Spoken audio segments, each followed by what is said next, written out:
So this is the last in the piece entitled From the Ground Up. We've dealt with the feet, the knee flex, the leg action, the hip coil, the torso rotation, the shoulder coil, the arm movement and the wrist hinge. So I want to give you a drill that brings all those together.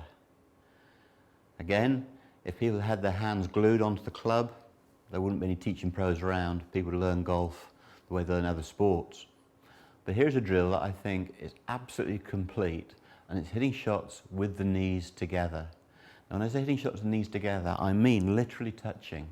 I want your knees, your ankle bones, and your big toe joints literally touching. Imagine you're holding a coin between your knees.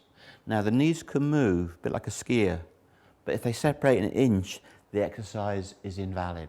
We have to have the situation. Now, when you're hitting the wedge, the ball between the feet, I've got a 6-iron in my hand, so if you're hitting shots, the ball's going to be a bit left of centre.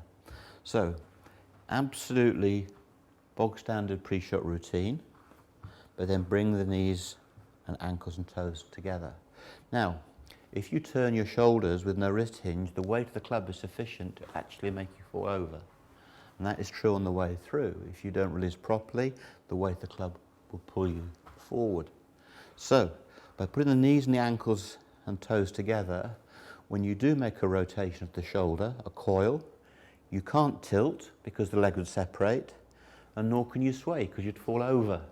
So the beauty is, if you keep the knees touching, the motor skill of rotation is, well, you have to have it, otherwise you'll fall over. So that's the first phase, shoulder rotation in the takeaway.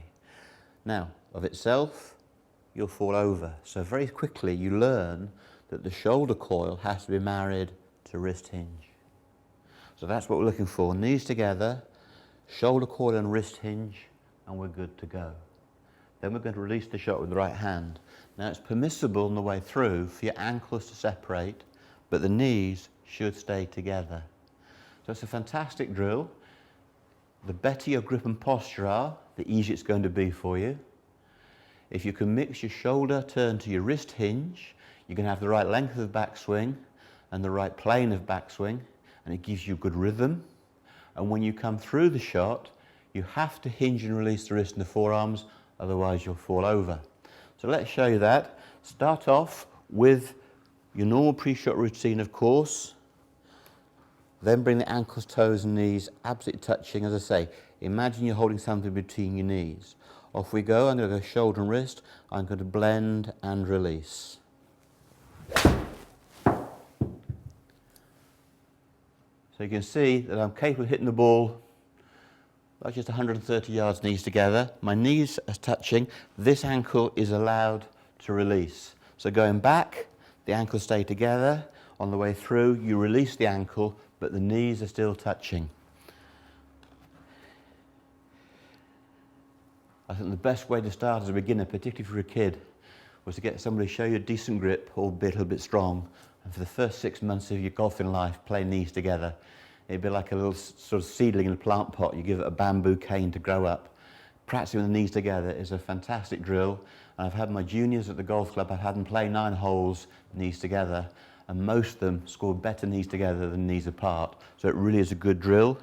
In 1973, the American golfer Tom Weiskopf won the Open at Royal Troon, and his caddy was out in the practice ground with a catcher's mitt, and the ball was bouncing, and he was catching it out of the air on the first bounce.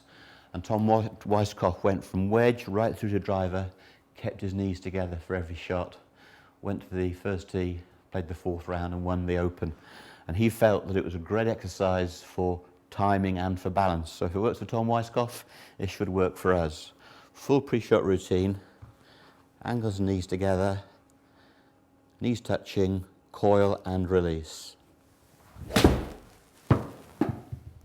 You see again that my ankles are separated, but my knees are absolutely touching. That went 140 through the air. Lots of you will say, well, why don't we play golf on knees together? Well, the fact of the matter is, for a training deal, there's no better way than working on your swing. I've given you 3 component parts. You coil the body, you rotate your forearms, and you hinge your wrists. Knees together brings those 3 into one magic mixture.